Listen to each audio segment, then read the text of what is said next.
प्यारे बच्चों, good morning. 7th class की हिंदी मीडियम साइंस के 4th चैप्टर में आज हम कर रहे हैं विकिरण।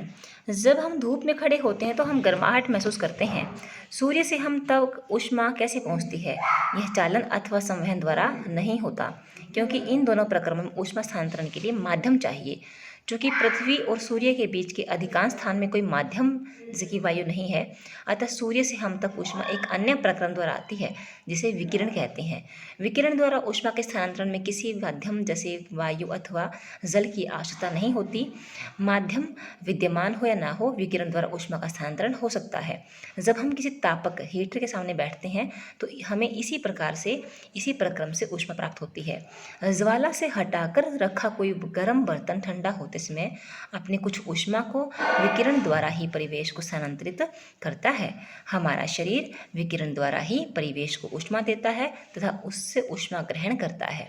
सभी गर्म पिंड विकिरणों के रूप में ऊष्मा विकिरित करते हैं।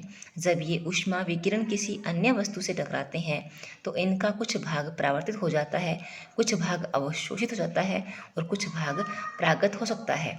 ऊष्मा के अवशोषित भाग के कारण वस्तु का तापमान बढ़ जाता है। धूप में बाहर जाते समय आपके छाते का उपयोग करने की सलाह क्यों दी जाती है?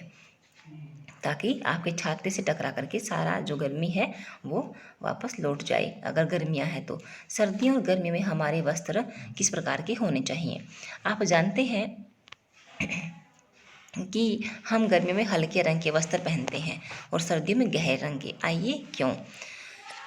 तो क्या कह रहा है ये? टिन के 2 बर्तन डिब्बे लेने हैं, दोनों में पानी लेना है। एक के बाहर काला पेंट कर दें, एक के बाहर सफ़ेद पेंट कर दें। दोनों को 1 घंटे धूप में रख दें और फिर हाथ ला कर देखें कि कौन सा जल्दी गर्म हुआ है। तो आप पाएंगे काले जो पेंट वाला बर्तन है उसका पानी जल्दी गर्म होगा। ऐसा क्यों है?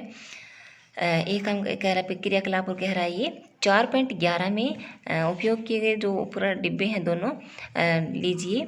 इन दोनों में समान मात्रा में समान आपने गर्म पानी लेना है, लगभग 60 डिग्री गर्म पानी लेना तापमान वाला।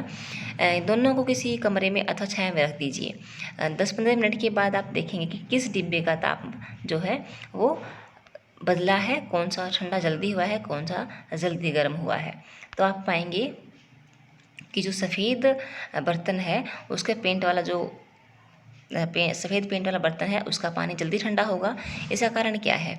इसका कारण यह है कि गर्मियों में सफ़ेद या हल्के रंग के वस्त्र और सर्दियों में गहरे रंग के वस्त्र पहनना चाहिए। क्योंकि बेटा देखिए, धूप में रखने पर जो काले पेंट वाला बर्तन है उसका पानी गर्म हुआ, तो इसका मतलब क्या है?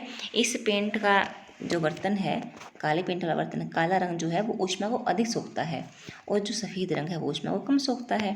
इसीलिए हमें सर्दियों में गहरे और गर्मियों में हल्के रंग के वस्त्र पहनने चाहिए, ठीक है ना। इसलिए सर्दियों में गहरे रंग के अच्छे लगते हैं, हमें शरीर को सुहाते हैं, और हल्के रंग के कपड़े जो हैं वो ऊष्मीय विकिरणों के अधिकांश भाग को परावर्तित कर देते हैं, ठीक है ना। इसलिए गर्मियों में हमें हल्के रंग के वस्त्र पहनने चाहिए।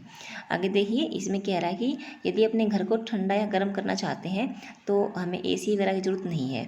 हम ऐसा कर सकते हैं कि अपने घर के भीतर जब बनाएं तो ऐसी तरह बनाएं कि उसके अंदर वायु फंसी रह जाए, ताकि वायु जो फंसी रह गई है वायु, वो वायु ना तो हमारे घर को ठंडा होने देगी ना ही गर्म होने देगी। आजकल बाज़ार में ऐसी ईंटें उपलब्ध हैं जो अंदर से खोखली हैं, ठीक है ना। तो वायु फंस जाएगी तो हमारे घर को बहुत अधिक गर्म और बहुत अधिक ठंडा नहीं होने देगी। आगे देखिए, सर्दियों में ऊनी वस्त्र हमें गर्म बनाए रखते हैं। सर्दियों में हम ऊनी वस्त्र पहनते हैं। ऊन ऊष्मारोधी है। इसके अतिरिक्त ऊन के रेशों के बीच में वायु फंसी रहती है। यह वायु हमारे शरीर की ऊष्मा को ठंडे परिवेश की ओर विकिरित होने से रोकती है। यानी कि हमारे शरीर की जो गर्मी है वो हमारे आसपास के परिवेश में नहीं जाएगी, अतः हमें गर्मी का अनुभव होता है। मान लीजिए सर्दियों में आपको एक मोटे कंबल अथवा एक के ऊपर एक जुड़े 2 पतले कंबलों में से किसी एक का चुनाव करना हो तो आप किसको चुनेंगे और क्यों चुनेंगे? याद रखिए, 2 कंबलों के बीच में वायु की परत विद्यमान है। अगर हम एक मोटा कंबल लेंगे ना तो उसमें वायु थोड़ी है, बीच में फंसी हुई है, तो हमें ज़्यादा जो गर्मी महसूस नहीं होगी। लेकिन यदि सर्दियों मान लीजिए हम 1 2 3 इस प्रकार से 2-3 चादर मिला करके मोटा वस्त्र बना लेते हैं और वो ओढ़ते हैं, तो उससे हमें अधिक गर्मी मिलेगी, सर्दी नहीं लगेगी। कारण उसका उन 2-3 वस्त्रों के बीच में वायु की परत फंस गई है और वह हमें गर्म रखती है। वायु जो हमारे शरीर की जो गर्मी है उसको सोख लेती है, उसको बाहर निकलने नहीं देती। इस प्रकार से वह हमें गर्म रखती है। ठीक है, तो हम एक मोटे कंबल की बजाय कई पतले कंबलों को जोड़कर ओढ़ना पसंद करेंगे। तो आज बेटा ये हमारा लेसन ख़त्म हो गया, तो अब हम अगले लेसन शुरू करेंगे इसी के साथ। Thank you.